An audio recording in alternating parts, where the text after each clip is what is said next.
लोग ये क्यों बोलते कि माननीय बहन जी कमजोर है? इसलिए बोलते, वो जानते हैं कि माननीय बहन जी ही ताकतवर है। अगर हम उनको ताकतवर बता देंगे तो समाज उनके साथ खड़ा हो जाएगा। और जैसे हमने उत्तर प्रदेश में 4 बार सत्ता हासिल की है, तो फिर हम सत्ता हासिल कर लेंगे। इसलिए ये सभी पार्टियां मिलकर, चाहे कांग्रेस हो, चाहे भारतीय जनता पार्टी हो, चाहे समाजवादी पार्टी हो, ये अंदर अंदर बहुजन समाज पार्टी के खिलाफ मिलकर बहुजन समाज पार्टी के वोट को किसी तरह से तोड़ा जाए, बहुजन समाज पार्टी के कार्यकर्ता को तोड़ा जाए, बहुजन समाज पार्टी के नेता को तोड़ा जाए, मतलब सब कुछ बहुजन समाज पार्टी का ही तोड़ा जाए। और ये अंदर अंदर मिलकर किसी को भी जिता देंगे। वही बहुजन समाज पार्टी का जो कूड़ा करकट था, जो 4-4 बार माननीय बहन जी ने जिन्हें विधायक बनाया, जिनको 4-4 बार सांसद बनाया, 4-4 बार मंत्री बनाया, जो फटे कपड़े पहन के बीएसपी में आए थे, बीएसपी के कार्यकर्ताओं ने उनको खून पसीना देकर, अपना रोटी खिलाकर, गली गली घुमाकर उनको विधायक बनाए, मंत्री बनाए। जब वो 10-10, 20-20 करोड़ के चच्चर मंजिल में रहने लगे, 40-40 लाख की गाड़ी में चलने लगे, तो उन्होंने झंडा बदल दिया। झंडा क्यों बदला? और वही कहते हैं कि बीएसपी कमजोर हो गई। वो इसलिए कहते हैं कि आज वो जानते हैं कि हमें दूसरी पार्टियों में जाना है, दूसरी पार्टियों में गुलामी करनी है। तो अगर समाज कहीं हमसे ताना ना मारे तो पहले से ही कहने लगते, भाई हम क्या करें, हमें तो माननीय बहन जी निकाल दिया, हम क्या करें हमसे। ये क्यों बोलते? ये इसलिए बोलते हैं कि जब माननीय बहन जी ने तुम्हें उंगली पकड़ के चलना सिखाया, विधायक सांसद बनाया, तब नहीं बोलते, तब तो चुप रहेंगे। और जब थोड़े सक्षम हो गए, फिर दूसरी पार्टी में जाके समाज के बीच में जाएंगे, जय भीम बोलेंगे, भैया हम भी जय भीम वाले हैं, हम भी जय भीम बोलते हैं। ये बोलने वाले जो लोग हैं, इन्होंने ही पूरा समाज को बर्बाद किया है, समाज का सत्यानाश किया है। तो जय भीम बोलने वालों को हमें जरूर उन पर नजर रखनी है कि असली जय भीम बोलने वाला कौन है, असली समाज का नेता कौन है। आज बहुजन समाज पार्टी को कमजोर करने के लिए जो नए नए दल बनाए जा रहे हैं, तो हमारे युवाओं को इस समय बहुत समझने की जरूरत। उनका असली नेता माननीय बहन कुमारी मायावती जी, जो समाज के लिए जान न्यौछावर करके आज भी समाज के साथ खड़ी है। कि जो जय भीम बोलने वाले तो आज हजारों लोग हैं, हर नेता जय भीम बोलता है, हर नेता दूसरी पार्टी से विधायक सांसद हो जाता है। जो परम पूज्य बाबा साहब की मूर्तियां तोड़ते थे, जो हमारे स्मारकों को अपमानजनक भाषा बोलते थे, हमारे महापुरुषों के सम्मान में बनाए हुए जिले और यूनिवर्सिटी उनके नाम बदले, आज वो भी जय भीम बोलते हैं। आज हमारे समाज को इस बात को समझने की जरूरत है कि हमारा प्रखर नेता कौन है। आज परम सम्मानीय बहन कुमारी मायावती जी, जो भारत की जो जातवादी ताकतें हैं, सामंतवादी ताकतें हैं, पूंजीवादी ताकतें हैं, उनके सामने निडर होकर, निर्भीक होकर संघर्ष कर रही हैं। और उनके सामने बाकी के सभी जो नकली अम्बेडकरवादी हैं, तथाकथित जो अपने को अम्बेडकरवादी जय भीम बोलते हैं, नीला पट्टा डालते हैं, तो हमारे लोग समझ नहीं पाते। वो सोचते हमारे युवा खास तौर से इस समय उनकी परीक्षा की घड़ी है। हम लोग भी युवा थे, हम लोग भी 40 साल पहले युवा थे, तो उस समय भी कांग्रेस पार्टी का जलजला था। कांग्रेस पार्टी में लोग पर्चा भर दिए, विधायक हो गए। कूड़ेदान में वो दूसरे के खेत पे काम करने वाले, सजियार का काम करने वाले, उनके यहाँ गोबर डालने वाले विधायक सांसद का पर्चा भरवा दिए, हो गए। लेकिन हम लोगों ने देखा कि परम पूज्य मानवर कांसीराम साहब और परम सम्मानीय बहन कुमारी मायावती जी ने जो अपना पूरा जीवन त्याग और बलिदान करके जो प्लेटफार्म दिया, तो हमें विधायक सांसद बनना है, लेकिन बहुजन समाज पार्टी से बनना है, तभी वो असली अम्बेडकरवादी होगा। वरना वो संसद में, विधानसभा में गूंगे बैरों की तरह बैठा रहेगा, समाज के ऊपर जुल्म और अत्याचार होंगे। नमस्कार साथियों, मेरा नाम है सुरेंद्र सिंह और आप देख रहे हैं एसएम न्यूज। मान्यवर काशीराम की जयंती के पर यहाँ पर तमाम लोग उपस्थित हैं, पूरे देश विदेश से यहाँ पर लोग आए हुए हैं। लेकिन यहाँ पे जो है उत्तर प्रदेश का मंडल तमाम पदाधिकारी यहाँ पर आए हुए हैं। हमारे साथ डॉक्टर भीमराव जी हैं, जो किसी नाम तारीफ के मोहताज नहीं है, बहन जी के बहुत नजदीकी भी माने जाते हैं। सर स्वागत है पहले तो आपका हमारे चैनल पे। जय भीम, धन्यवाद जी।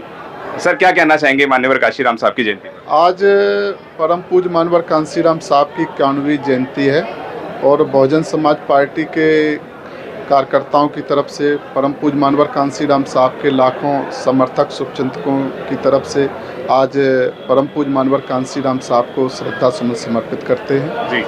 और पूरे भारत देश के करोड़ों ऐसे लोगों के लिए जिनकी जानवर से बदतर जिंदगी जीने वाले जो लोग थे, जो नाला नाली पर कूड़ेदान में पड़े हुए लोग थे, ऐसे राजनीति में जिनका कोई पूछने वाला नहीं थी, जो राजनीतिक पार्टियां थी जिनमें जिनके अंदर दलित, पिछड़े, गरीब समाज के लोग राजनीति करना चाहते थे, लेकिन उनकी वहाँ की जो हैसियत थी ना, वो गुलामों से बदतर थी। ऐसे लोगों को परम पूज्य मानवर कांसीराम साहब ने प्लेटफार्म देके, परम सम्मानीय बहन कुमारी मायावती जी ने प्लेटफार्म देके एक मौका दिया कि राजनीति भी स्वाभिमान से की जा सकती है। राजनीति कोई गुलामी करने का नहीं है। परम पूज्य बाबा साहब डॉक्टर भीमराव अंबेडकर जी ने जो हमें वोट का अधिकार दिया और संविधान में जो अधिकार दिए हैं, उन अधिकारों को हासिल करने के लिए हमें राजनीतिक प्लेटफार्म जो है वो हमारे पास नहीं था। जो भी राजनीतिक दल थे उनमें हमारे जो लोग राजनीति करते थे, अगर हम इस बात को कह दें कि जो हमने अपने पूरे जीवन में देखा है कि अगर बहुजन समाज पार्टी नहीं होती तो विधायक सांसद तो बनते। परम पूज्य बाबा साहब के वोट के अधिकार की वजह से और उनको आरक्षण की वजह से कि हम विधायक और सांसद बन सकते हैं, लेकिन वो स्वाभिमानी विधायक और सांसद नहीं बनते। ये बात हमें अब महसूस हुई जब बहुजन समाज पार्टी को ख़त्म करने के लिए, कमज़ोर करने के लिए पूरे देश की जातवादी ताकतें, सभी पार्टियां एकजुट हो गई। आखिर दलित लोग विधायक तो बनते हैं, फिर आखिर क्या कारण है कि बहुजन समाज पार्टी से विधायक सांसद नहीं बन सकते? दूसरी पार्टी में वही व्यक्ति विधायक सांसद बन सकता है। इसका मतलब इस फर्क को अगर हम समझ जाएं, जिसको परम पूज्य बाबा साहब ने पूना पैक्ट में 1932 में इस लड़ाई को जब परम पूज्य बाबा साहब लड़े, लेकिन अंत में इस तरह का समय आया कि उनको दिल पर पत्थर रख के एक तरह से जो है उसको स्वीकार किया और वो उस दिन कहे कि आज के बाद जो लोग विधायक सांसद बनेंगे तो वो स्वाभिमानी नहीं बन पाएंगे, समाज के लिए काम करने वाले नहीं बन पाएंगे। और वो कजलोलकर जी तो परम पूज्य बाबा साहब के सामने सांसद बन गए। परम पूज्य बाबा साहब को भी इन्हें जातवादी ताकतों ने हराने का काम किया, लेकिन उसका बदला परम पूज्य मानवर कांसीराम साहब ने लिया। परम सम्मानीय बहन कुमारी मायावती जी ने जो बहुजन समाज पार्टी बनाकर गरीब, कमज़ोर लोग जो नाले नाली में पड़े थे उनको भी विधायक सांसद बनाकर विधानसभा, लोकसभा, राज्यसभा, विधान परिषद में स्वाभिमानी सांसद विधायक बनाकर भेजने का काम किया। और आज यही फर्क जनता के सामने दोबारा से करने की ज़रूरत है कि जो जय भीम बोलने वाले तो आज हजारों लोग हैं।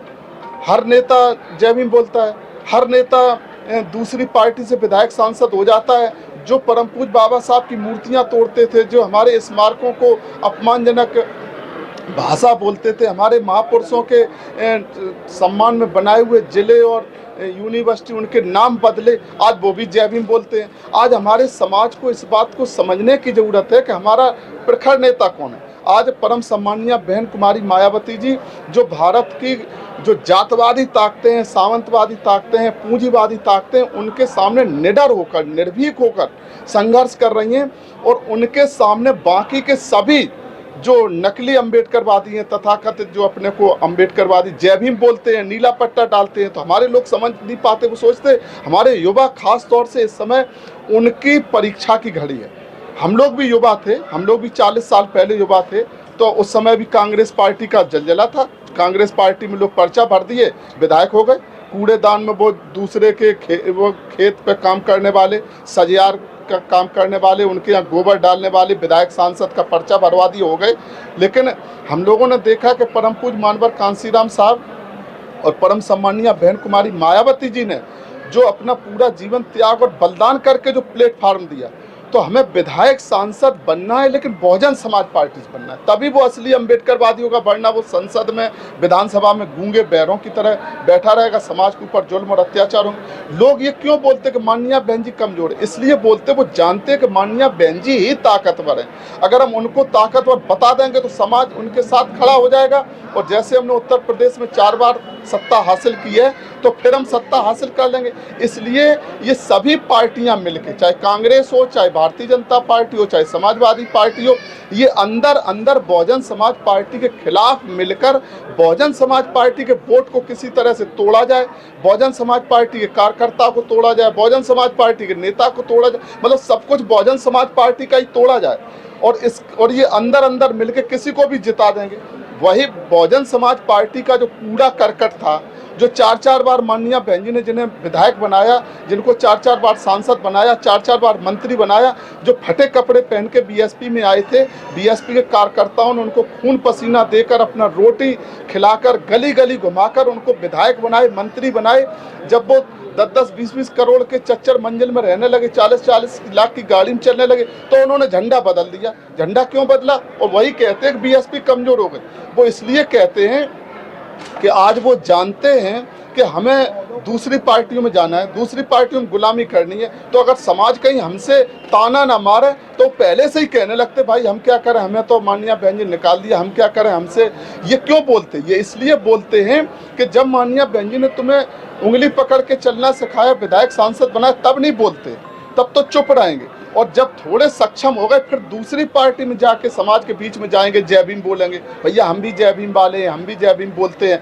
ये बोलने वाले जो लोग हैं, इन्होंने ही पूरा समाज को बर्बाद किया है, समाज का सत्यानाश किया है। तो जय भीम बोलने वालों को हमें जरूर उन पर नजर रखनी है कि असली जय भीम बोलने वाला कौन है, असली समाज का नेता कौन है।